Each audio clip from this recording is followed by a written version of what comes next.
నమస్తే, welcome to India 360. భారత ప్రధానిగా మూడోసారి బాధ్యతలు చేపట్టిన తర్వాత మోడీ తొలిసారి విదేశీ పర్యటనకు వెళ్లారు. G7 శిఖరాగ్ర సదస్సులో పాల్గొనేందుకు భారీ నగరానికి చేరుకున్నారాయన. వెంటనే యాక్షన్లోకి దిగిపోయారు. ప్రపంచ నేతలతో బిజీగా గడిపారు. పలువురి నేతలతో ముఖాముఖి సమావేశమై పలు ద్వైపాక్షిక ఒప్పందాలపై చర్చలు కూడా జరిపారు. ఇక G7 కూటమిలోని 7 దేశాల లీడర్లకు గాను 6గురితో సమావేశమయ్యారు. మోడీ షెడ్యూల్లో ఉంది. అయితే అందులో ఓ లీడర్తో మాత్రం ఎలాంటి షెడ్యూల్ లేదు. ఎందుకు మోడీ ఆ నేతతో చర్చలకు ఇష్టపడలేదు? ఆ నేతతో చర్చలంటే టైం వేస్ట్ అని మోడీ అనుకున్నారా? ఇంతకు ఎవరా నేత? ఏ దేశానికి నాయకత్వం వహిస్తున్నారు? Watch the story.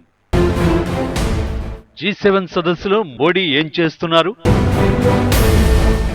ఆ దేశాధినేతను మోడీ పక్కన పెట్టేశారా?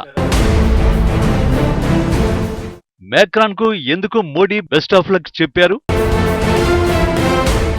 ఇటలీలోని భారీ నగరంలో G7 నాయకులు ఆహ్వానిత నాయకులతో సందడి నెలకొంది. G7 కు ఆహ్వానించబడ్డ అతి కొద్ది మంది నాయకుల్లో ప్రధాని నరేంద్ర మోడీ ఒకరు. వరుసగా G7 శిఖరాగ్ర సదస్సుకు 5వ సారి హాజరైన తొలి భారతీయ నాయకుడు మోడీ. ఇప్పటి వరకు G7 సదస్సులో భారత్ 11 సార్లు పాల్గొంది. అందులో సగం మోడీ హాజరైన సదస్సులే కావడం విశేషం. ఈసారి ఇటలీ నిర్వహించిన G7 సదస్సులోనూ మోడీ సందడి చేశారు. పారిశ్రామికీకరణ చెందుతున్న దేశాలకు ప్రస్తుత ప్రపంచంలో భారత్ కీలకమైన ప్లేయర్ అనే విషయం చాలా బాగా తెలుసు.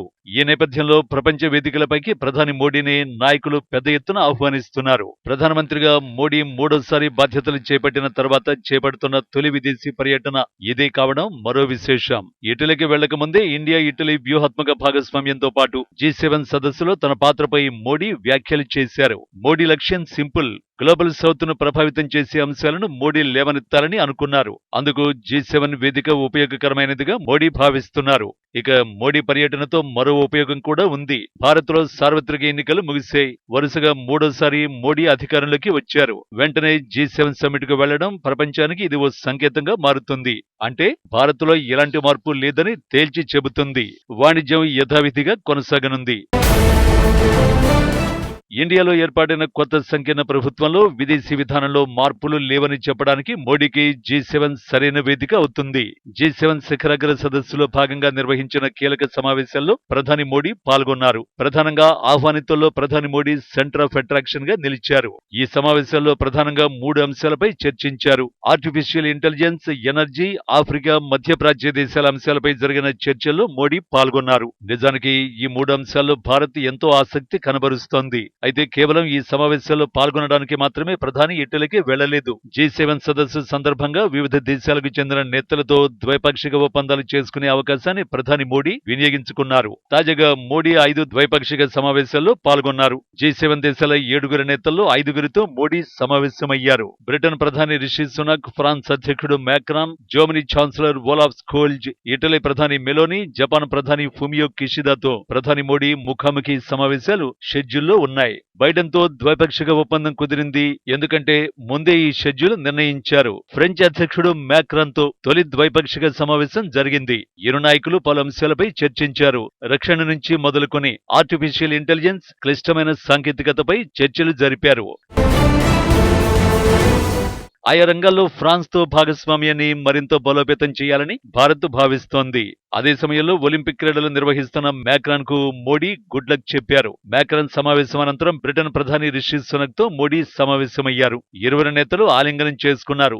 ఇరువురు నాయకుల మధ్య మంచి సంబంధాలు సూచిస్తోంది.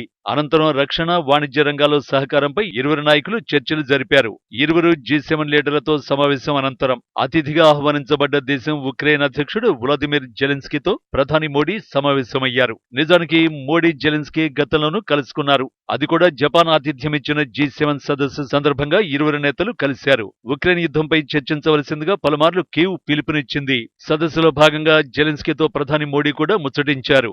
ఉక్రెయిన్ వివాదంలో శాంతియుత పరిష్కారం సరైనదని భారత్ మరోసారి తన వైఖరిని స్పష్టంగా వెల్లడించింది. నిజానికి G7 సదస్సు అనంతరం స్విట్జర్లాండ్ లో మరో సదస్సు జరగనుంది. దీన్ని ఉక్రెయిన్ లో శాంతి కోసం నిర్వహిస్తున్నారు. అయితే ఈ సదస్సుకు మోడీ వెళ్లడం లేదు. కానీ తమ దేశం తరఫున ఉన్నత స్థాయి బృందాన్ని పంపుతామని ప్రధాని మోడీ హామీ ఇచ్చారు.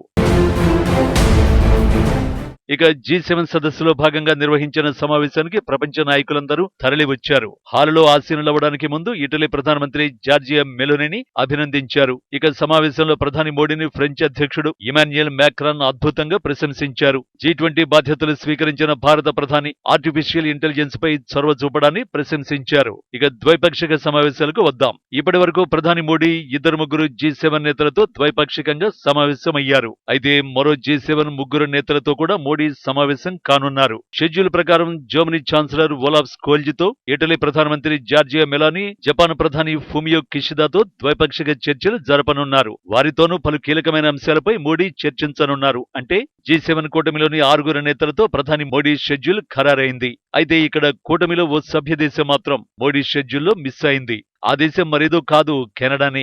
ఆ దేశ ప్రధాని జస్టిన్ ట్రూడోను మర్యాదపూర్వకంగా కేవలం ప్రధాని షేక్ హ్యాండ్ మాత్రమే ఇచ్చి ఊరుకున్నారు. ట్రూడోతో ద్వైపాక్షిక ఒప్పందాలపై చర్చలకు కూడా సమయం వృధా అని మోడీ భావిస్తున్నట్టు తెలుస్తోంది. నిజానికి ఇది ముందే ఊహించిన విషయమే. ట్రూడో వైఖరి కారణంగానే ఇరు దేశాల మధ్య సంబంధాలు పూర్తిగా తెగిపోయే దశకు చేరుకున్నాయి.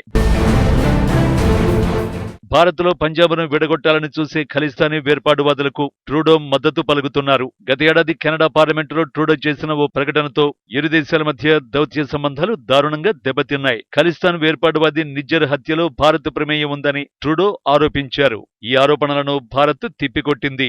అందుకు సంబంధించిన ఆధారాలు ఉంటే బయటపెట్టాలని డిమాండ్ చేసింది.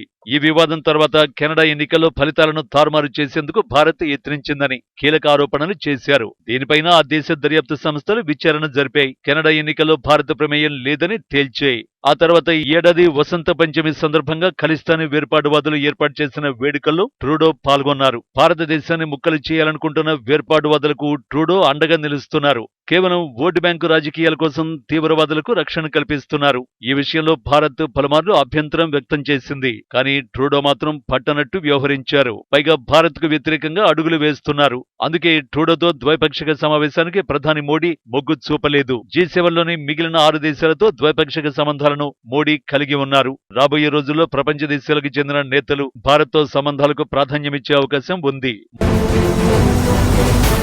మొత్తంగా G7 సదస్సుకు వెళ్లిన ప్రధాని మోడీ వరుస ద్వైపాక్షిక భేటీలతో తీరిక లేకుండా గడిపారు. G7 దేశాలతో ద్వైపాక్షిక సంబంధాలను బలోపేతం చేసుకునే దిశగా సమాలోచనలు జరిపారు. వరుసగా 3వ ప్రధానిగా బాధ్యతలు చేపట్టిన మోడీకి పలువురు నేతలు శుభాకాంక్షలు తెలిపారు. వారికి ప్రధాని మోడీ ధన్యవాదాలు తెలియజేశారు.